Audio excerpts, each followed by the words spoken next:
All welcome back to our channel. അപ്പോൾ നമ്മൾ ഇന്ന് ചെയ്യാൻ പോകുന്ന വീഡിയോ എന്ന് പറഞ്ഞു കഴിഞ്ഞാൽ നാളത്തേക്കുള്ള മാർക്കറ്റ് അനാലിസിസ് വീഡിയോ, അതിനോടൊപ്പം തന്നെ നാളത്തേക്ക് വേണ്ടിയിട്ടുള്ള ഇമ്പോർട്ടൻറ്റ് ലെവൽസും കാര്യങ്ങളിലോട്ടും ആണ് നമ്മുടെ ഇന്നത്തെ വീഡിയോയുടെ മെയിൻ പർപ്പസ്. അപ്പോൾ നമുക്ക് നാളത്തെ ഇമ്പോർട്ടൻറ്റ് ലെവൽസും കാര്യങ്ങളിലോട്ടും പോകുന്നതിന് മുമ്പ് നമ്മൾ ഇന്നത്തെ മാർക്കറ്റിന് വേണ്ടിയിട്ട് കുറച്ച് ഇമ്പോർട്ടൻറ്റ് ലെവൽസും കാര്യങ്ങളും പറഞ്ഞായിരുന്നു.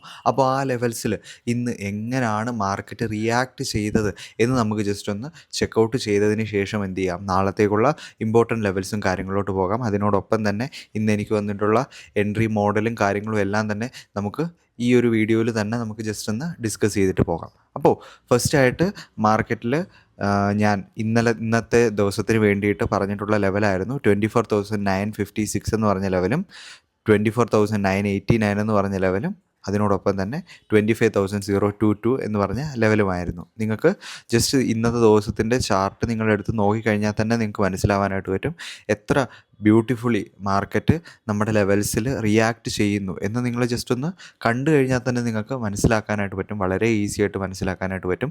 നമുക്ക് ഇന്നത്തെ ദിവസം ഒരു എൻട്രി വന്നതെന്ന് പറഞ്ഞു കഴിഞ്ഞാൽ ഈ ഒരു ഏരിയയിലായിരുന്നു. മാർക്കറ്റ് ഈ ഒരു സസ്റ്റെയിനായിട്ട് ഈ ഒരു പുഷ് എനിക്ക് ഒരു നല്ല പുഷായിട്ട് തോന്നിയില്ല. അതിൻ്റെ ഒന്നാമത്തെ റീസൺ എന്ന് പറഞ്ഞു കഴിഞ്ഞാൽ മാർക്കറ്റ് 25,000-ൻ്റെ അടുത്തോട്ട് പോയതിന് ശേഷം മാർക്കറ്റ് അവിടെ നിന്നൊരു ഷാർപ്പായിട്ടൊരു ഡൗൺ സൈഡിലോട്ട് വന്നു. അപ്പോൾ ഫസ്റ്റ് നെക്സ്റ്റ് ഇനി മാർക്കറ്റ് മുകളിലോട്ട് പോകുമ്പോൾ എനിക്കൊരു എക്സ്പെക്റ്റേഷൻ എന്ന് പറഞ്ഞു കഴിഞ്ഞാൽ മാർക്കറ്റ് 25,000 ബ്രേക്ക് ചെയ്താലും ഫർദർ പിന്നെയും ഡൗൺ സൈഡിലോട്ട് വരാനുള്ളൊരു പ്രോബിലിറ്റി ഉണ്ടായിരുന്നു. ഞാൻ മാക്സിമം ക്യാച്ച് ചെയ്യാനായിട്ട് ശ്രമിച്ചത് ഈ ഒരു ഏരിയയിൽ നിന്ന് ഈ ഒരു ഏരിയയിലോട്ടായിരുന്നു. അതും വളരെ മിനിമം സ്റ്റോപ്പ് ലോസ് കീപ്പ് ചെയ്തുകൊണ്ടായിരുന്നു ഞാൻ ക്യാച്ച് ചെയ്യാനായിട്ട് ശ്രമിച്ചത്. നമ്മുടെ ടെലിഗ്രാം ചാനലിൽ ജോയിൻ ചെയ്തിട്ടുള്ള ആൾക്കാർക്കറിയാം, ഞാൻ ആ ഒരു ടെലിഗ്രാം ചാനലിൽ പറഞ്ഞായിരുന്നു മാർക്കറ്റ് അൺടിൽ ആൻഡ് അൺലെസ് 24,990 എന്ന് പറഞ്ഞ ലെവലിൻ്റെ മുകളിൽ മാർക്കറ്റിന് സസ്റ്റെയിൻ ചെയ്യാൻ പറ്റിക്കഴിഞ്ഞാൽ നമുക്ക് ഫർദർ നല്ലൊരു മൂവ്മെൻറ്റ് കാണാനായിട്ട് പറ്റും. അതിനോടൊപ്പം തന്നെ ഞാൻ മോർണിംഗിൽ തന്നെ പറഞ്ഞിട്ടുണ്ടായിരുന്നു 24,956 എന്ന് പറഞ്ഞ ലെവലിൻ്റെ മുകളിൽ മാർക്കറ്റിന് സസ്റ്റെയിൻ ചെയ്യാൻ പറ്റിക്കഴിഞ്ഞാൽ മാർക്കറ്റ് അപ്സൈഡിലോട്ടുള്ള ഒരു മൂവ്മെൻറ്റ് തരും. ഇന്നലത്തെ വീഡിയോയിലും എക്സാക്ട്ലി ഈ ഒരു ലെവലിൻ്റെ കാര്യം തന്നെ ഞാൻ വീണ്ടും പറഞ്ഞായിരുന്നു. ഈ ഒരു ലെവലിൻ്റെ മുകളിൽ മാർക്കറ്റ് നിൽക്കുന്ന ടൈമിൽ മാർക്കറ്റിന് ഫസ്റ്റ് ലെവലായിട്ടുള്ള ഈ ഒരു ലെവലും 24,989 എന്ന് പറഞ്ഞ ലെവലും ആ ഒരു ലെവലിൻ്റെ മുകളിൽ മാർക്കറ്റിന് സസ്റ്റെയിൻ ചെയ്യാൻ പറ്റിക്കഴിഞ്ഞാൽ ഫർദറായിട്ട് മാർക്കറ്റ് 25,021 എന്ന് പറഞ്ഞ ലെവലിലോട്ടും മാർക്കറ്റ് എത്തും എന്നുള്ളൊരു എക്സ്പെക്റ്റേഷൻ ഉണ്ടായിരുന്നു. അപ്പം എനിക്ക് എൻട്രി ആയിട്ട് വന്നത് നിങ്ങൾക്ക് നോക്കിക്കഴിഞ്ഞാൽ വളരെ ഈസി ആയിട്ട് കാണാനായിട്ട് പറ്റും.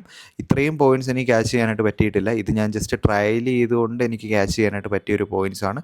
ഞാൻ എൻ്റെ ഓൾമോസ്റ്റ് ഒരു 70-80% ഓഫ് ദ ക്വാണ്ടിറ്റി ഞാൻ ബുക്ക് ചെയ്തത് ഈ ഒരു ഏരിയയിൽ വെച്ചിട്ടായിരുന്നു. ഈ ഒരു ഏരിയയിൽ തന്നെയായിരുന്നു എനിക്ക് എൻട്രി വന്നത്. ഈ ഒരു ക്യാൻഡിൽ കഴിഞ്ഞപ്പോൾ തന്നെ എനിക്കൊരു എൻട്രി ട്രിഗറായി ഈ ഒരു ലെവൽ വരെ ഓൾമോസ്റ്റ് വളരെ ചെറിയ പോയിൻറ്റ്സ് ക്യാച്ച് ചെയ്യാനായിട്ട് പറ്റിയിട്ടുള്ളൂ. പക്ഷേ നിഫ്റ്റിയുടെ പ്രീമിയത്തിൽ നല്ല രീതിയിലുള്ള മൂവ്മെൻറ്റ് നമുക്കിന്ന് കാണാനായിട്ട് പറ്റി. അത് നമുക്ക് നല്ലൊരു അഡ്വാൻറ്റേജ് ആയിരുന്നു. അതിനോടൊപ്പം തന്നെ ഞാൻ കുറച്ചും കൂടി ഇൻ ദ മണി പ്രീമിയം ആയിരുന്നു എടുത്തത്. അതുകൊണ്ട് തന്നെ നമുക്ക് എന്ത് ചെയ്യാനായിട്ട് പറ്റി, കൂടുതൽ പോയിൻറ്റ്സ് നമുക്ക് ക്യാച്ച് ചെയ്യാനായിട്ട് പറ്റി. അപ്പോൾ നമുക്കിനി എന്ത് ചെയ്യാനായിട്ട് പോകാം, നാളത്തേക്കുള്ള ഇമ്പോർട്ടൻറ്റ് ലെവൽസും കാര്യങ്ങളിലോട്ട് പോകാം. അപ്പോൾ ഗൈസ്, നാളത്തേക്ക് നോക്കുന്ന ഇമ്പോർട്ടൻറ്റ് ലെവൽസ് എന്ന് പറയുന്നത് ഇത്രയും ലെവൽസാണ്. നമുക്ക് ജസ്റ്റ് ആ ലെവൽസ് ഏതൊക്കെയാണെന്ന് ഒന്ന് നോക്കാം. ഫസ്റ്റ് ലെവലായിട്ട് ഞാൻ നോക്കുന്ന ലെവൽ 24,986 എന്ന് പറഞ്ഞ ലെവലാണ്. അപ്സൈഡിലോട്ട് ഞാൻ നോക്കുന്ന ലെവൽ 25,037 എന്ന് പറഞ്ഞ ലെവൽ. അതിന് മുകളിൽ 25,075 എന്ന് പറഞ്ഞ ലെവൽ. അതിന് മുകളിൽ ഞാൻ നോക്കുന്ന ലെവൽ 25,150 എന്ന് പറഞ്ഞ ലെവലുമാണ്. ഡൗൺ സൈഡിലോട്ട് ഞാൻ നോക്കുന്നത് നേരത്തെ പറഞ്ഞതുപോലെ തന്നെയുള്ള 24,987 എന്ന് പറഞ്ഞ ലെവലും അതിൻ്റെ ഡൗൺ സൈഡിലോട്ടുള്ള 24,916 എന്ന് പറഞ്ഞ ലെവലുമാണ്. അപ്പോൾ ഈ ലെവൽസിലെല്ലാം തന്നെ മാർക്കറ്റ് റെസ്പെക്റ്റ് ചെയ്യുന്നതായിട്ട് നമുക്ക് കാണാനായിട്ട് പറ്റും. അതിനോടൊപ്പം തന്നെ ഈ ഒരു ലെവൽസിൽ ഞാൻ അപ്സൈഡിലോട്ട് ഇൻട്രസ്റ്റഡ് ആവണമെങ്കിൽ ഈ ഒരു ലെവലായിട്ടുള്ള 25,037 എന്ന് പറഞ്ഞ ലെവൽ മാർക്കറ്റ് സസ്റ്റെയിൻ ചെയ്തു എന്ന് എനിക്ക് മനസ്സിലായി കഴിഞ്ഞാൽ മാത്രമേ ഞാൻ നാളെ അപ്സൈഡിലോട്ടുള്ള ഒരു എൻട്രിയിൽ ഞാൻ ഇൻട്രസ്റ്റഡ് ആവത്തുള്ളൂ. അതേപോലെ തന്നെ ഡൗൺ സൈഡിലോട്ട് ഒരു എൻട്രിയിൽ ഇൻട്രസ്റ്റഡ് ആവണമെങ്കിൽ 24,986 എന്ന് പറഞ്ഞ ലെവല് മാർക്കറ്റ് സസ്റ്റെയിൻ ചെയ്യണം. അപ്പോൾ ഈ ഒരു റേഞ്ചിലാണ് മാർക്കറ്റ് ഇപ്പോൾ നിൽക്കുന്നത്. ആ ഒരു റേഞ്ചിൽ മാർക്കറ്റ് ഏത് സൈഡിലോട്ടാണോ മാർക്കറ്റ് ബ്രേക്ക് ചെയ്ത് സസ്റ്റെയിൻ ചെയ്യുന്നത്, നമ്മൾ ഡയറക്റ്റ് ബ്രേക്കിൽ പോയിട്ട് നമ്മൾ എൻട്രി എടുക്കുന്നത് നല്ലതല്ല. കാരണം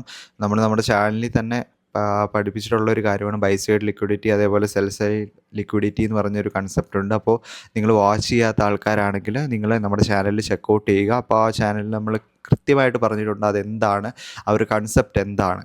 അപ്പോൾ നമ്മൾ കൃത്യമായിട്ട് മാർക്കറ്റ് സസ്റ്റെയിൻ ചെയ്തോ എന്ന് മനസ്സിലാക്കിയതിന് ശേഷം മാത്രം നമുക്ക് എന്ത് ചെയ്യാനായിട്ട് പറ്റും, ഫെർദർ അപ്പ് സൈഡിലോട്ടോ അല്ലെങ്കിൽ ഡൗൺ സൈഡിലോട്ടോ ട്രേഡ് ചെയ്യാനായിട്ട് പറ്റും. അപ്പോൾ ഇത്രയും ലെവൽസ് നിങ്ങൾ മാർക്ക് ചെയ്ത് വെച്ച് ഈ ഒരു ലെവൽസിനോടൊപ്പം തന്നെ നിങ്ങളുടെ സ്ട്രാറ്റജിയോ കാര്യങ്ങളോ ഒക്കെ നിങ്ങൾ അപ്ലൈ ചെയ്യുകയാണെങ്കിൽ നല്ല ആക്യുറസി നിങ്ങൾക്ക് കിട്ടുന്നതായിട്ട് കാണാൻ പറ്റും. അതിനോടൊപ്പം തന്നെ നാളെ നമ്മൾ ഒരു സ്ട്രാറ്റജി ബേസ്ഡ് ആയിട്ടുള്ള വീഡിയോ അപ്ലോഡ് ചെയ്യുന്നുണ്ട്. മാക്സിമം ആൾക്കാരത് കാണാനായിട്ട് ശ്രമിക്കുക. വളരെ നല്ലൊരു കൺസെപ്റ്റാണ്. ആ ഒരു കൺസെപ്റ്റ് ഒരു സ്ട്രാറ്റജി എന്ന് ഞാൻ അതിനെ പറയുന്നതിലുപരി അതിനെ ഒരു കൺസെപ്റ്റ് എന്ന് പറഞ്ഞൊരു രീതിയിലാണ് ഞാൻ അതിൽ പറഞ്ഞു വെച്ചേക്കുന്നത്. ഞാൻ ഓൾറെഡി വീഡിയോ റെക്കോർഡ് ചെയ്തു, നല്ല രീതിയിലൊന്ന് എഡിറ്റ് ചെയ്ത് നോക്കിയിട്ടുണ്ട്. എൻ്റെ ഫസ്റ്റ് ടൈം എഡിറ്റിംഗ് ആയിട്ടാണ് ചെയ്യുന്നത്. നിങ്ങൾക്ക് നമ്മുടെ ചാനലിലെ വീഡിയോ നോക്കി കണ്ടു കഴിഞ്ഞാൽ തന്നെ നിങ്ങൾക്ക് മനസ്സിലാവും നമ്മൾ വളരെ റോ ആയിട്ടാണ് നമ്മുടെ വീഡിയോസ്. നമ്മളൊരു എഡിറ്റിങ്ങോ ഒരു വേറെ കാര്യങ്ങളോ ഇതൊന്നും ചെയ്യുന്നില്ല. പക്ഷേ ഞാൻ ജസ്റ്റ് ഒന്ന് എഡിറ്റ് ചെയ്ത് നോക്കിയതാണ്. അപ്പോൾ അതെങ്ങനെ ആവും എന്ന് എനിക്ക് അറിഞ്ഞുകൂടാ. നിങ്ങൾ തന്നെ കണ്ടതിന് ശേഷം നിങ്ങൾ അഭിപ്രായം പറയുക. അതിനോടൊപ്പം തന്നെ നിങ്ങൾക്ക് ഈ ഒരു ലെവൽസും കാര്യങ്ങളുമൊക്കെ നല്ലതായിട്ട് തോന്നുന്നു അല്ലെങ്കിൽ നിങ്ങൾക്കൊരു ഹെൽപ്ഫുള്ളായിട്ട് തോന്നുന്നെങ്കിൽ നിങ്ങൾ എന്ത് ചെയ്യുക, ലൈക്ക് ചെയ്യാനും ചാനൽ സബ്സ്ക്രൈബ് ചെയ്യാനും അതേപോലെ നിങ്ങൾക്ക് ട്രേഡ് ചെയ്യുന്ന ഫ്രണ്ട്സിന് ജസ്റ്റ് ഷെയർ ചെയ്ത് കൊടുക്കാനായിട്ട് ശ്രമിക്കുക. അപ്പോൾ that's all for today guys. By.